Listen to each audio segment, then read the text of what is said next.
Welcome to the Network Plus Prepcast, your dedicated audio companion for mastering every objective on the CompTIA Network Plus certification exam. This series is produced by baremetalcyber.com. Broadcast storms, infinite traffic loops, and network-widely congestion, these are just a few of the potential consequences of unregulated switching environments. In episode 113, titled Spanning Tree Protocol: Loop Prevention for Switches, we focus on the key protocol that protects Layer 2 networks from destructive loop conditions. Unlike routers, switches do not use a time-to-leave field in Ethernet frames. That means once a frame enters a loop, it can circle indefinitely, consuming bandwidth and creating broadcast storms. Understanding how to prevent these conditions is vital, both for real-world roles and for success on the certification exam. Spanning Tree Protocol, or STP, is the primary mechanism used to ensure a loop-free topology at Layer 2. When switches are interconnected with redundant links, STP identifies a single active path between any 2 points and blocks all others. These blocked paths are kept in reserve and reactivated only if the active path fails. This balance between redundancy and loop prevention is what makes STP so critical. The protocol also adapts dynamically to topology changes, ensuring that block paths can become active as needed. An exam often includes configuration scenarios that depend on knowing how STP operates and responds. Layer 2 loops happen because switches flood unknown unicast frames and all broadcast frames across every active port. If the network has redundant paths without any loop prevention protocol, those frames can circulate endlessly. Each switch keeps repeating the frame, multiplying the traffic across all redundant links. The result is network instability, severe congestion, and even device outages. These loops can happen instantly and are difficult to diagnose without tools like STP in place. The certification exam will often ask you to recognize the causes and effects of these loops and the mechanisms that can stop them. To prevent these conditions, Spanning Tree Protocol initiates a loop avoidance process. It begins by electing a central device known as the root bridge. Once elected, each switch calculates the shortest path to this root bridge and designates ports based on that calculation. All redundant paths that are not part of the shortest path tree are placed into a blocking state. This creates a logical loop-free network even though physical loops still exist. The active topology always has one best path per destination, and backup paths remain idle until needed. Understanding this process is fundamental for exam readiness. The election of the root bridge is based on a value called the bridge ID, which includes the bridge priority and the switch's MAC address. The switch with the lowest bridge ID becomes the root bridge. If all switches have the same default priority, the tiebreaker is the lowest MAC address. This automatic election process can be influenced by administrators who manually assign bridge priorities to control which switch becomes the root. Knowing how to interpret this election and which switch will win is a common question format on the exam, especially when reviewing network diagrams. Once the root bridge is chosen, all other switches assign port roles. The port that leads toward the root bridge is called the root port. It is the switch's single best path to reach the root. For each collision domain or network segment, the port that offers the shortest path to the root is designated as the designated port. All other ports are placed in a blocking state to prevent loops. The result is a tree-like structure with no loops and clearly defined paths. These port roles, root designated and blocked, are critical to understand and are featured prominently on exam diagrams. Each port also has a state that defines its behavior during STP operation. These states include blocking, listening, learning, and forwarding. A port in the blocking state does not send or receive data but listens for protocol messages. The listening state prepares the port by waiting for topology changes to settle. The learning state allows the port to gather MAC address information, but still blocks actual traffic. Only in the forwarding state does the port begin transmitting and receiving frames. These state transitions prevent loops during network changes, which are exactly the types of detail the exam may test.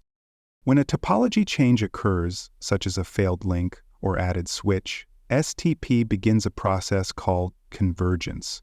During this time, port roles and states are recalculated and blocked paths may become active. While convergence is happening, there may be a temporary disruption to network traffic, especially if multiple changes occur simultaneously.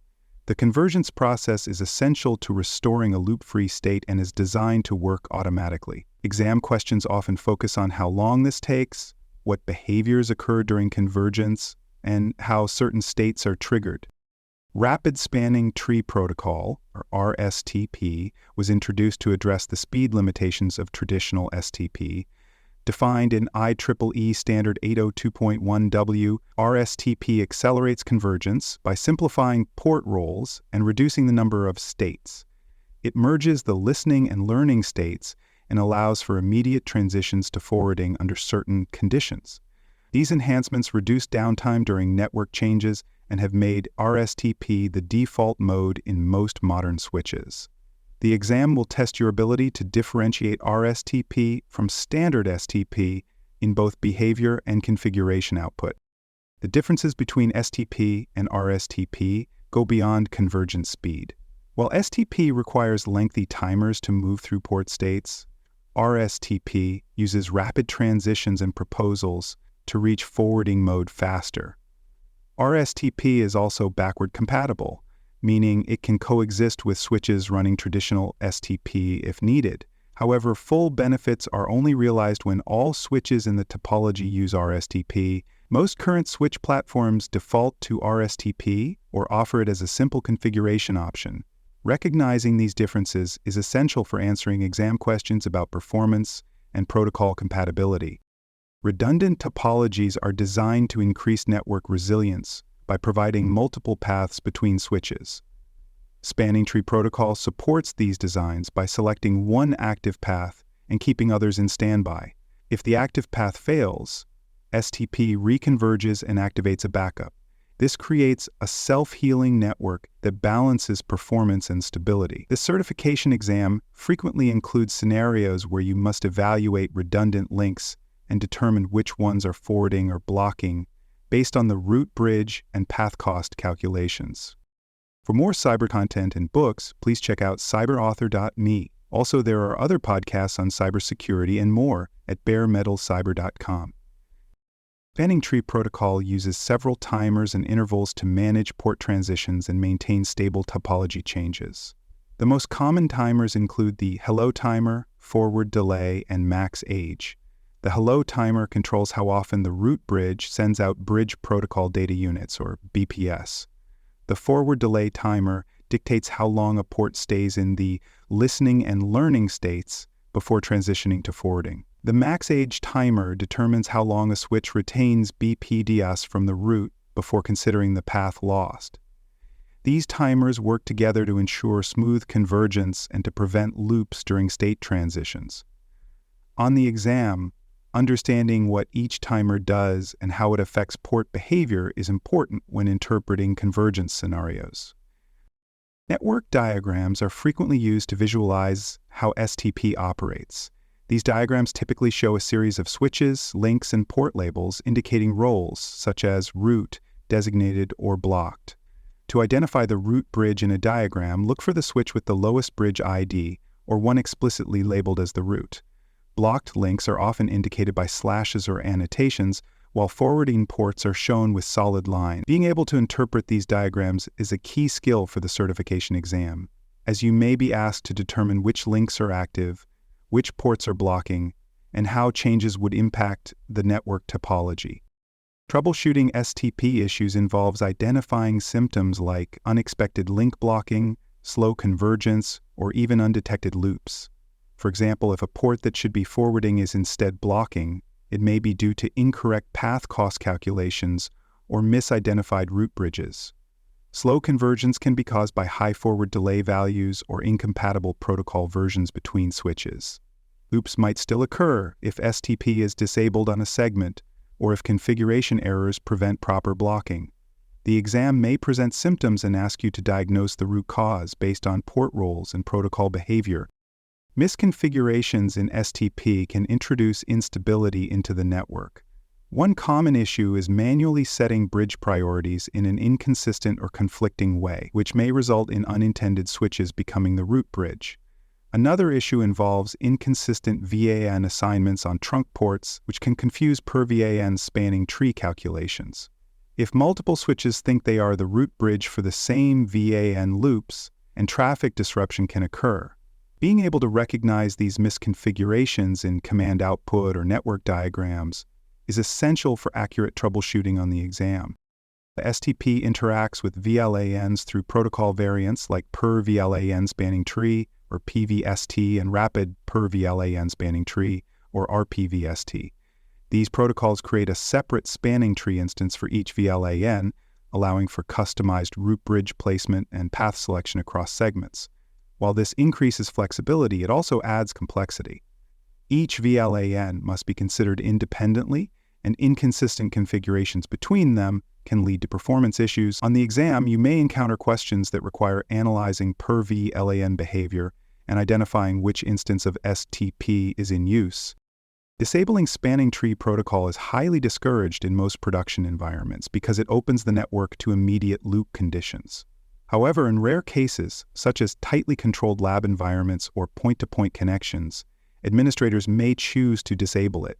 Doing so requires careful design, strict cable management, and alternative loop prevention measures. The risk is that even a single configuration mistake or cable error can bring down the entire Layer 2 domain. The exam may ask when it is appropriate to disable STP and what precautions must be taken to avoid disaster. Spanning tree protocol appears in many exam scenarios, especially those focused on switch behavior, port roles, and network resiliency. You may be asked to identify port states such as blocking or forwarding based on topology diagrams. Other questions may require recognizing how loops occur in networks where STP is missing or misconfigured. It's also common to see simulations where you must adjust bridge priorities, observe convergence, or troubleshoot why a switch is not forwarding traffic correctly. These questions test both conceptual understanding and practical application of the protocol. In summary, spanning tree protocol is the cornerstone of loop prevention in switched networks.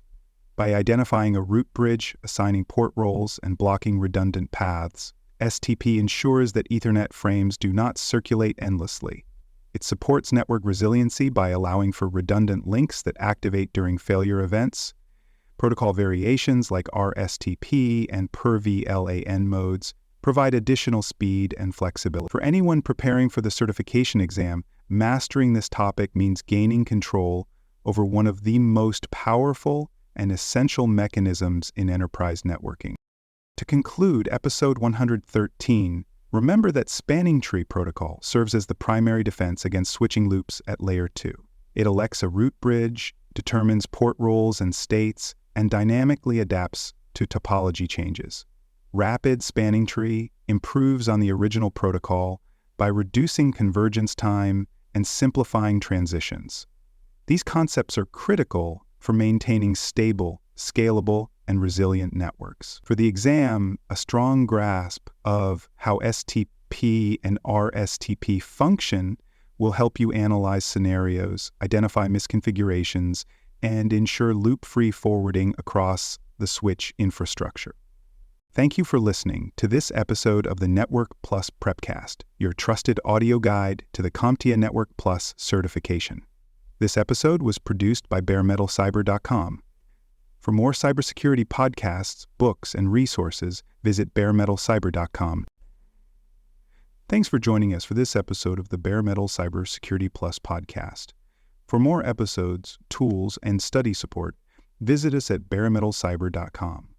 And before you take the test, make sure to check out the practice questions in the book Achieve CompTIA Security Plus SY0-701 Exam Success by Dr. Jason Edwards. They cover every domain and are a powerful way to lock in your knowledge.